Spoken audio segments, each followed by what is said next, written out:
Hey everybody, Matt Episcopo here, and welcome to the Virtual Advantage, how to lead the pack with top tips. Let's start out with a little video introduction so you know who I am. Your guest speaker today is former Sheriff's Captain and Medal of Honor recipient Matt Episcopo. Matt is a highly sought-after speaker and corporate trainer. Matt is an expert in communication, leadership, and problem-solving. He regularly appears on TV, radio, and in newspapers. He has trained thousands of business professionals around the world. Get ready to add new tools that give you a powerful advantage. Please welcome Matt Episcopo. All righty, what I want you to do is start out with a fun exercise. I want you to shake out your hands, shake them out, go ahead, follow along with me at home, and then just go ahead and fold your arms. Perfect. Now notice how your arms come to rest. Look down at your arms and notice which arm is on top and which arm is underneath. In my case, my left is on top of my right. See which hand is underneath, which arm. Are any hands showing? Do you have a hand on top, a hand underneath? Just notice how that is. Now, I want you to think about it. In my case, my left arm is over the top of my right arm. I want you to now reverse that position. So I'm going to put my right over my left and hold that just for a second. Boy, that kind of feels different, doesn't it? It doesn't feel right. It's not that it's wrong. It's just different. It's not what we're used to. Go ahead and shake it off and relax. Yeah, that's what this year has kind of been like for all of us. A little different, a little different. Tonight, what I'm going to do is I'm going to show you how you can make a shift and really increase the quality of your communications virtually and online. So let's talk about the realistic expectations and takeaways from our program here together. I'm going to talk about connecting with people virtually. You can use this information for talking with people in person as well, but we're really going to focus this program on talking with people over the internet, whether it be on Zoom or Microsoft Teams or Skype, any of the different platforms that are out there. We're also going to talk about active listening strategies. These are going to be crucial for your success in effectively communicating with people via video chat. And also how to use the feedback loop and asking those clarifying questions that really tighten up the quality of your communication. So let's get started. First thing that I want to do is pass along some helpful tips, and then we'll dive into the breakdown of the strategy.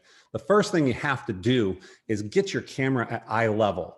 You want your camera exactly at eye level and maybe just a squeak higher, but you don't want some of these other things like this.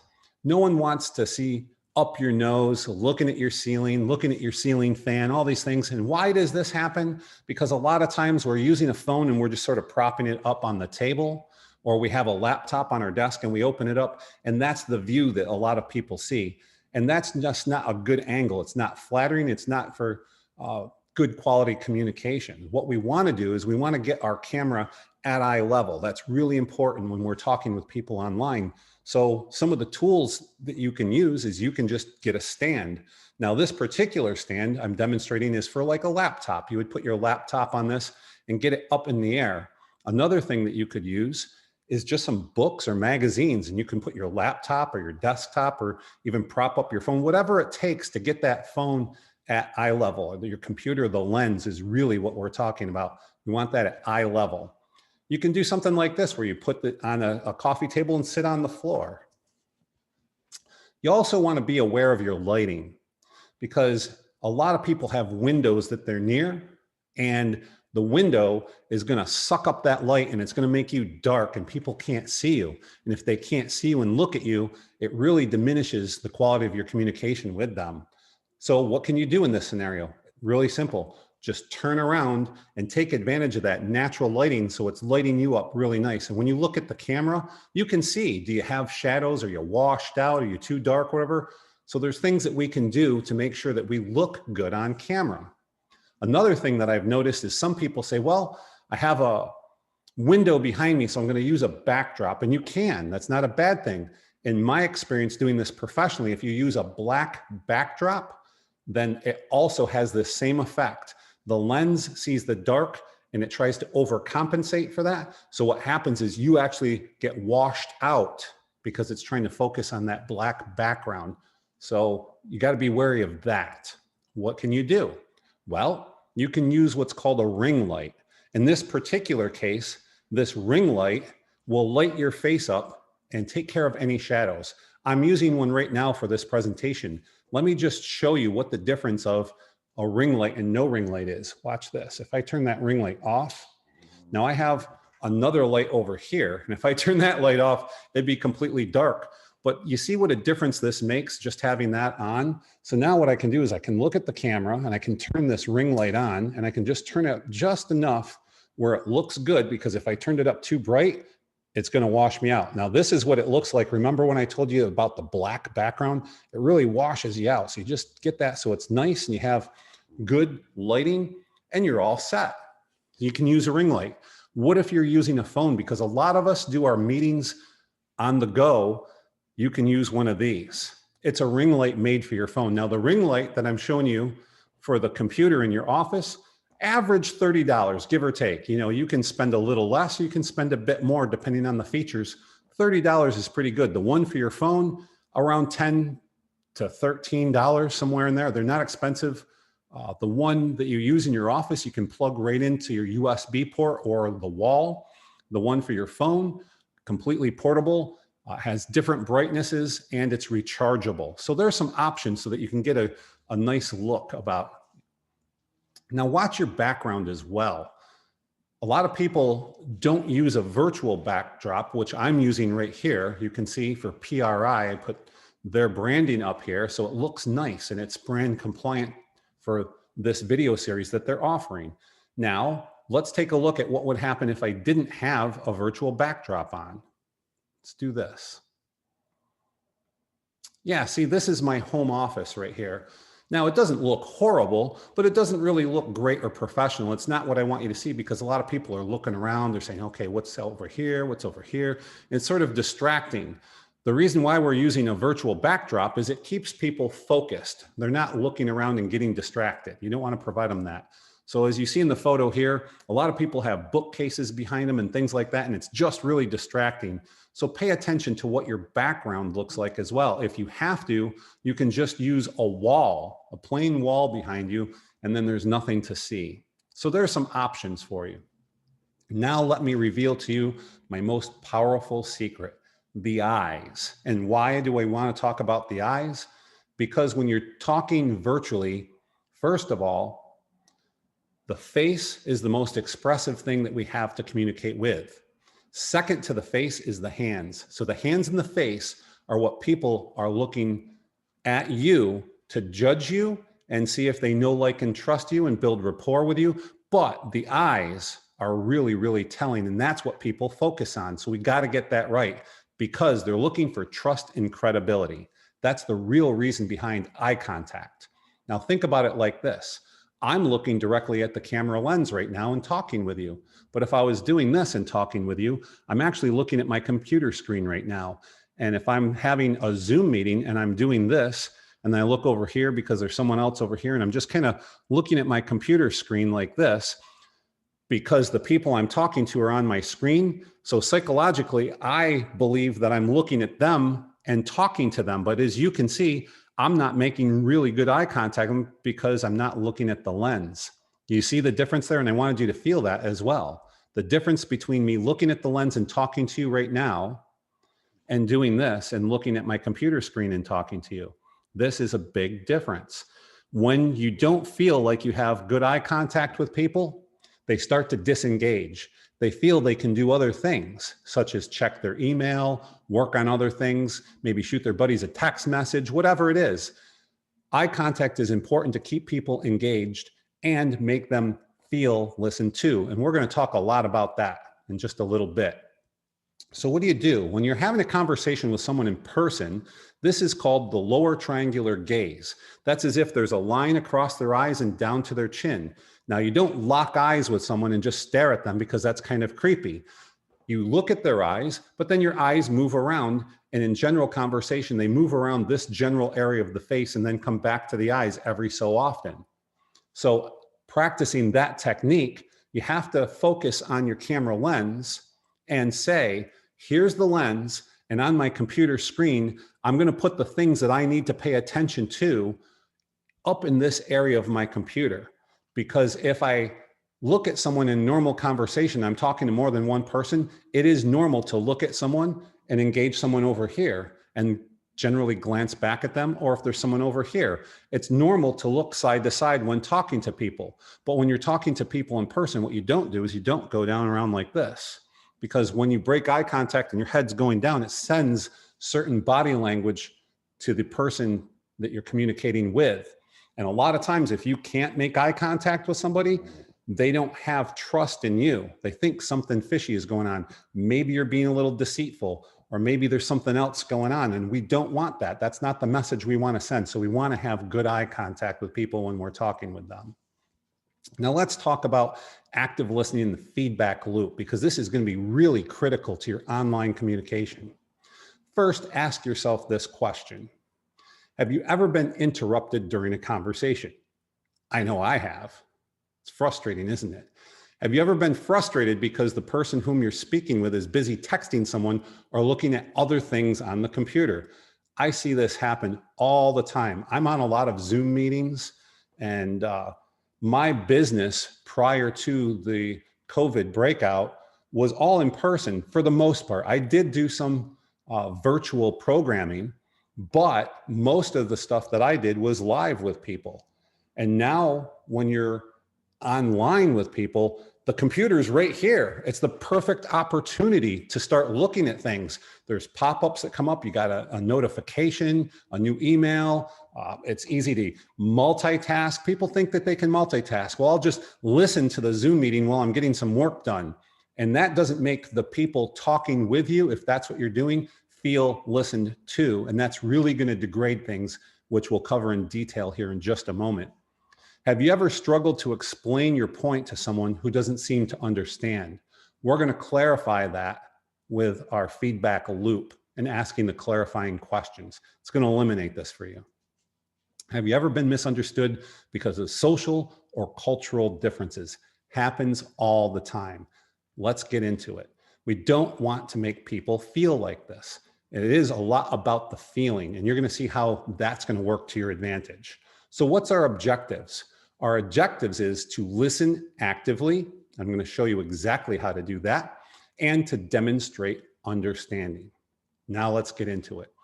First, what is active listening, and what's a feedback loop? Well, first of all, it's a system where the output becomes the input for the next part of the system. So there's the speaker, the listener, paraphrasing, and responding.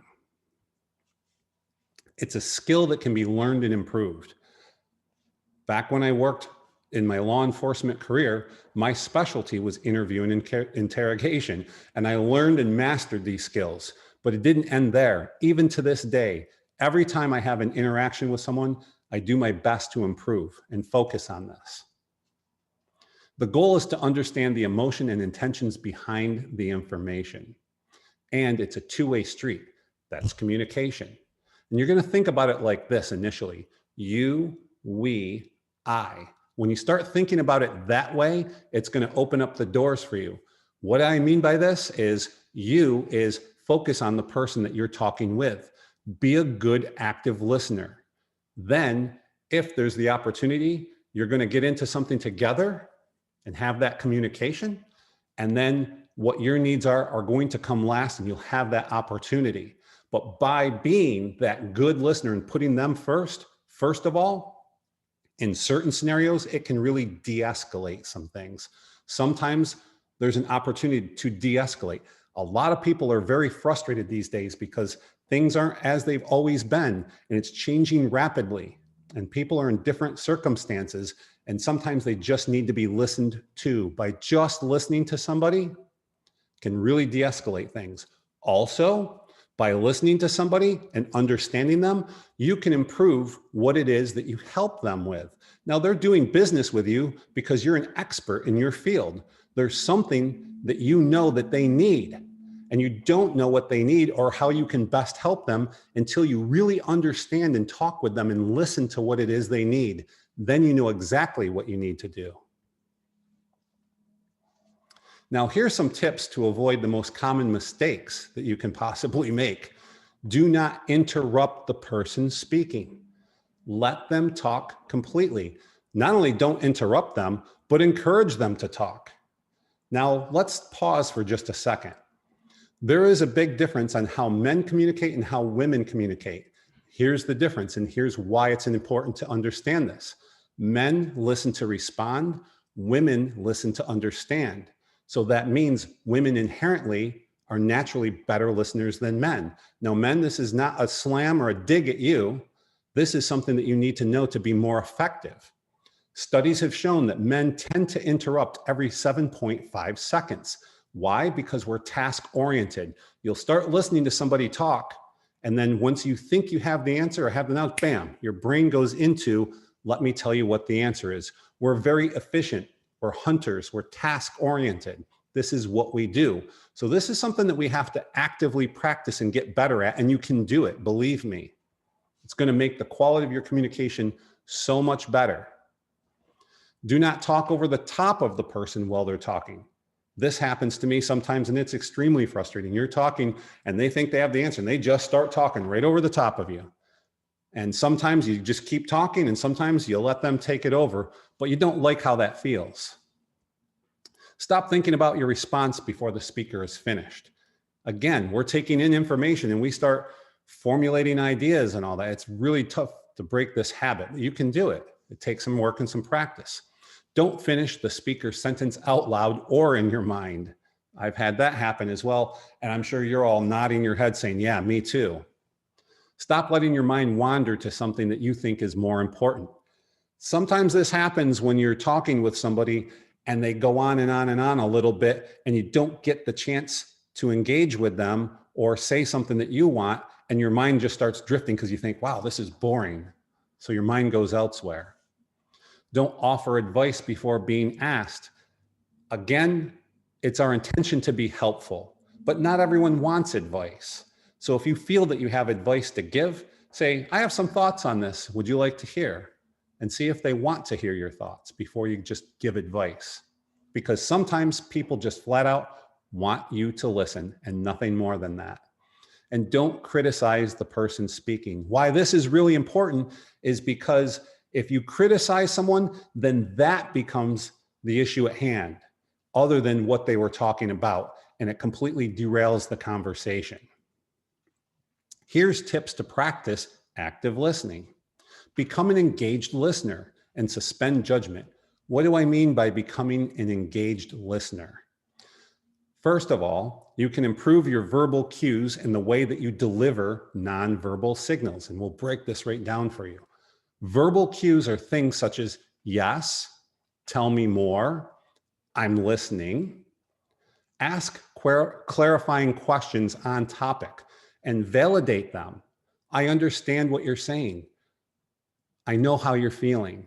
Things like that, validate them, and people like to feel validated. Notice I'm using the word feel a lot here because human beings are emotional creatures and you have to tap into that emotion. If you can tap into the emotional side of someone, it's going to significantly increase the quality of your communication.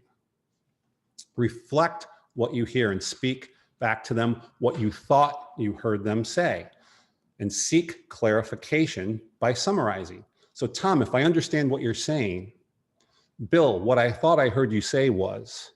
By using terms like this, you're showing them that you were actively listening. They can tell that you were engaged. You're repeating back what you thought they heard, and it gives them an opportunity to clarify any misunderstandings that you might have.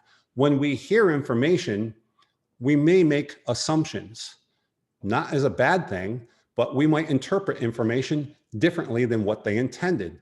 This gives you the opportunity to feed it back to them to make sure that you understand things correctly. And this will improve the quality of your understanding of what they said and the quality of your communication. Here are some tips to practice active listening using nonverbal cues. Because remember, it's not just the words that we say, it's how we say it and what our body language is saying to people. As a matter of fact, how we say things is actually more important than the words we use. The words are important, but people are looking at us and judging us just as we are them. So use your body language to show that you're listening and make them feel listened to. How do you make someone feel listened to? by making good eye contact. That's why we want that lens at eye level. So we're looking at them, making good eye contact. Look at the camera. We will, as I said before, tend to look at them on the screen because we're making eye contact with them on the screen because we want to see their body language. And if they're nodding and this and that, it's okay to once in a while look at them to see that they're engaged with us.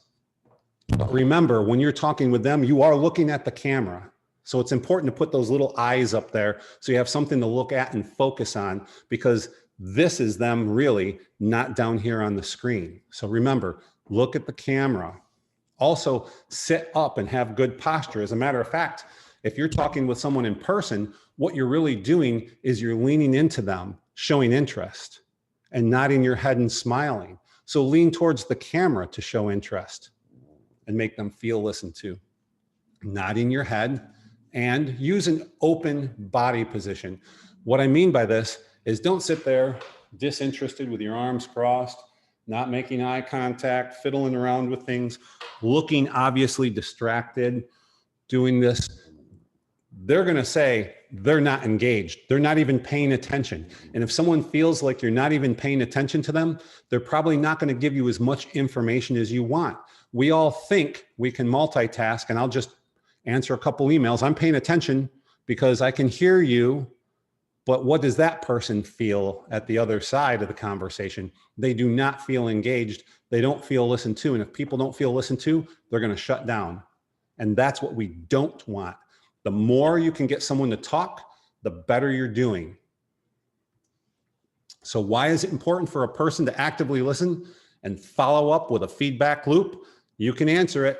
Sing along if you know the words. Here we go. Because you gain the full meaning of what's being said and make the other person feel heard and understood. That's everything right there. This is a very, very, very important statement. You're going to make the other person feel heard and understood. Now, here's my challenge to you. I want you to try this activity. I want you to engage with someone in a conversation for 10 minutes. I don't care if it's in person or online. It's better if you can do it online, but you might not have the opportunity. So practice, practice, practice. This is your chance to get this right. So when you are online, it counts. I want you to monitor yourself and only talk for 15 to 20% of the time. I know that's not going to be easy, but when you are talking with somebody, use clarifying questions to get them to talk more. Because again, the more they're talking, the better you're doing. Let me share this with you. I recently had a conversation with somebody and I was doing this exact activity. I was planning on engaging with someone for 10 minutes and I was doing all the tips that we just talked about. I was leaning in, good smile, good eye contact, nodding and saying the prompting cues, tell me more. Oh, that's interesting. Keep going. I'd like to hear more about that. All those things. And guess what? The more I gave them permission to talk, the more they talked. People are not used to getting listened to. It usually goes in short bits, and they're used to getting talked over the top on and stepped on and not allowed to talk. So the more that you let someone talk and they start learning, wow, this person's paying attention. They're actually listening to me. The more they're going to talk. I ended up talking to this person. Well, I say talking. I was actually actively listening. 30 minutes. I was actually paying attention. It was 30 minutes before they were then turning the conversation over to me and starting to ask me questions. And they thought I was the greatest person in the world because I just listened. And you're going to have that exact same experience as well. Just let people talk. It's going to de-escalate them. You're going to get information from them where you can better help them. It's all a win-win. So engage them normally. Don't force this. If it only lasts for 5 minutes, so be it. Do it over and over again, because the more you do this and you think to yourself going into the conversation, here's what I'm going to do. I'm going to deploy these strategies that I learned right here, and I'm going to smile, I'm going to lean forward, and I'm going to let them talk, and I'm going to encourage them and use the prompting cues. The more you do it, the better you're going to get at it. It does take a little bit of practice. So let's summarize what we've learned here. Smiling and using good eye contact. That is everything. A smile is infectious. If you're smiling, it'll bring people around. If they're in a bad mood, it's going to let them be in a good mood because you're smiling, and they're going to mirror you. That's why it's really important. Nobody wants to do business with Eeyore. Oh, well, I guess we got to get in another Zoom meeting. You see, my body language has changed. I slumped down and I'm not making eye contact. No one wants that. They want you to be the leader. You're the expert in your field. You're the person that has the knowledge that they need, and they want to be inspired by you, and they want to have the confidence. They want to come to you and have a conversation knowing that you can help them with the problems that they're looking for to solve. And you can do that. And you got to do that with confidence. And this shows confidence. Good posture, good eye contact, good smile. Pay attention to your surroundings. When you can control your surroundings, I know you can't always control your surroundings. When you control your surroundings, either use a virtual backdrop or put up something behind you to eliminate distractions. No one wants to look at your knickknacks and your books and stuff like that. No one wants to look up your nose and at your ceiling fan and all those things. So pay attention to your surroundings. It's going to really keep people focused here. And that's where all the good communication happens. Observe your nonverbal communication. Are you leaning forward? Are you smiling? Are you nodding? Or are you disinterested and you're looking around and people are tuning out? Now, if you're talking with someone and you see them tuning out, get them back engaged. Get them back engaged. Ask them a question. Call them out if you have to. Get them focused. Listen. We talked about this at great lengths. Letting people talk and making them feel listened to. By being a good listener is going to pay you back time and time and time again. But it's something that you're going to have to practice. And now you know how. Using the feedback loop and clarifying questions. By stating back to them, so Tom, if I understand you correctly, it shows them that you were paying attention because you're able to repeat back the information that they said to you, and you're asking them if you got it right. That instills more confidence. Build and maintain rapport. Rapport is something that is ongoing in any business relationship. It's something that happens over and over and over again. It's something that you're going to need to maintain. It's a good thing to do when you're having a Zoom meeting or talking with someone. Get personal just a little bit. How are you doing? I hope you and your family are well and safe. Just be sincere. Be sincere when you're talking with somebody, and then get into what you want to talk about. But take time to make sure that people are doing okay. It's just a good thing to do. Now, I've given you a lot of information here tonight that is super simple. It's not going to cost you a penny to do any of these things. And you can do all of these things right now, but you have to take action. Listening to this webinar isn't going to just do you good. You're going to say, wow, those are good tips. That's great information. So what? You actually have to take the information that I gave to you here and put it into action. When you put this information into action, you're going to see a whole difference. That's what I want you to do, is make me that promise that you're going to take a couple of these tips and techniques and implement them into your online communication. And if you have any questions, you can always reach out to me. I'm happy to answer your questions because there's nothing more than I love than seeing your success. Thank you so much for spending time with me. Be well, be safe. I'm Matt Episcopo.